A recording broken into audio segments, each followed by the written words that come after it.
but not subsidies. We have sometimes energy bills that we pass, and maybe 60 or 70% of it will be deregulation and maybe some tax incentives and this sort of thing, which I would support. But then they throw in billions of dollars to send off to their special cronies. You know, the people who have an ear of the administration, and it becomes a corporate subsidy, so I can't vote for it. But the indirect, by giving a fair tax credit to everybody, but to give it to corn and not hemp or not sugarcane, distorts the market, and I think that hurts us. Congressman, what role do you think government has to play in ensuring adequate health care to the citizens of the nation, particularly the many millions who have no health insurance and no access to the health care system? Well, not very much. Indirectly, if they had a healthy economy and more prosperity and a sound currency, there'd be a lot more money, and it would help us buy everything. Instead of $10 billion going to Mashar, if it was left here, we may have a lot better jobs here in this country that we could afford, and they could buy their health care. But we've had managed care for 35 years, and it's a total disaster. It serves the interests of the management companies, HMOs, the PPOs, the drug companies. They're the ones who lobby for this system. So it doesn't work, so they want to socialize it. So the bureaucrats run it.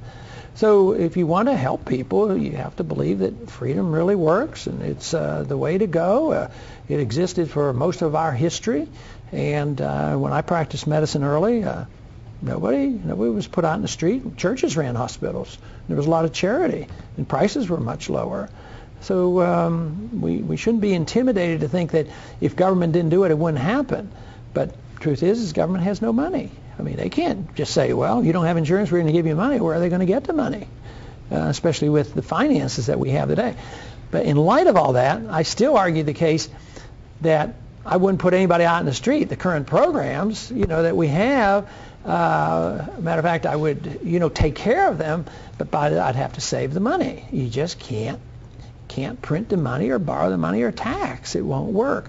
So you have to change foreign policy, save that money, and help some of these people. And since I'm not going to have a perfectly free society in my lifetime, but I know what we should have, and that's the direction we should go, there's no reason why you can't have a position that would go in that direction, but you're actually cutting back somewhere.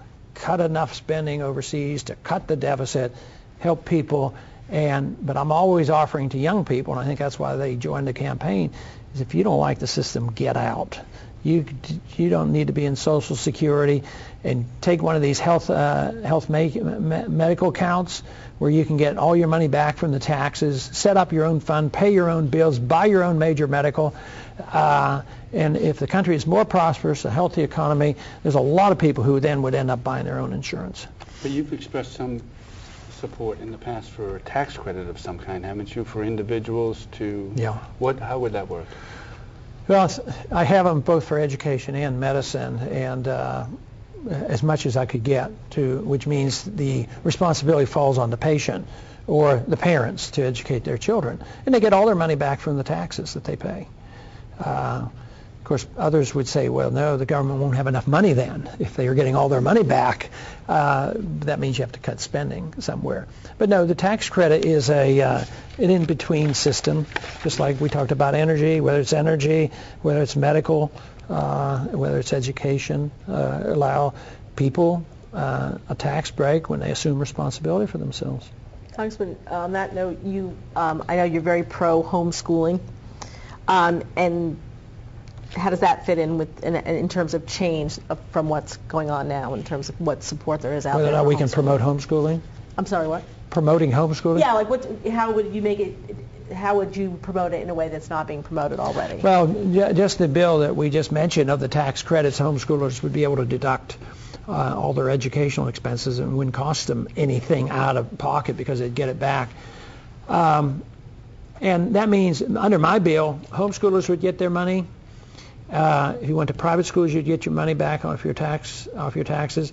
And actually, if you were in public school and you bought extra material or a computer or had a tutor, you could get your money back too. So it's the parent making the decision. And that's not the same as vouchers? No, it's a lot different.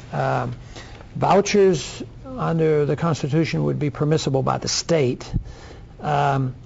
We had one chance to vote for federal vouchers in D.C. I voted against it. Not that I'm 100% against vouchers, but if you had vouchers, it shouldn't increase the cost because people are leaving it. But that was just another added-on program, and we already spend $13,000 a year for every student in Washington, D.C., and of course it's probably the worst system in the country. So I couldn't support it because it wasn't fiscally responsible. But the tax credit is much safer to protect individual choice. Once you give them a voucher, then they say where you can use the voucher, and we will inspect your school, and we will make sure that you're being taught this. And so you still have the federal bureaucracy honing down. It might even enhance the federal bureaucracy because it might need more people to check homeschoolers than it would be checking just the public school. Maybe they'd have to apply No Child Left Behind type of regulations to homeschoolers, and that would defeat the whole purpose. Homeschoolers can be educated under $500 a year. And here we're spending $13,000 a year in D.C. What do you think is the single act that would do the most to change the culture of corruption on Capitol Hill? Is it campaign finance reform? Is it ethics reform? Is it changing the Constitution for term limits? Or is there anything?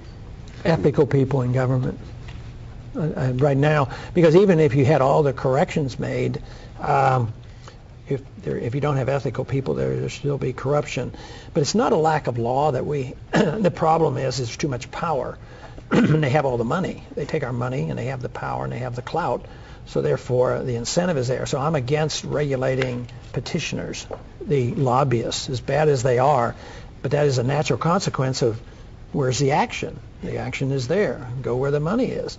So they have the incentive. Some go just out of self-defense, taking my money. I mean, I have a lot of sympathy for my district. They send up a lot of money, and they want to get some back for their roads, and we deserve to get it back again. So they become lobbyists.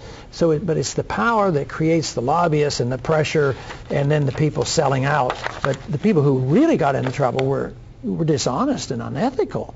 But the system itself is dishonest and unethical because they have power that was never intended for the federal government to have.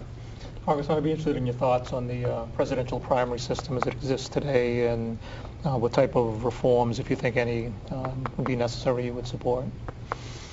Not a whole lot. I'd just like the states to make up their own minds about it. I don't want to have one solution for everybody's primary. I do have some complaints about the system because it's not very competitive. If you come to the conclusion that foreign policy and monetary policy and fiscal policy never changes, it'd be nice to have true competition, and yet in the third party system it's practically impossible to compete on an even field.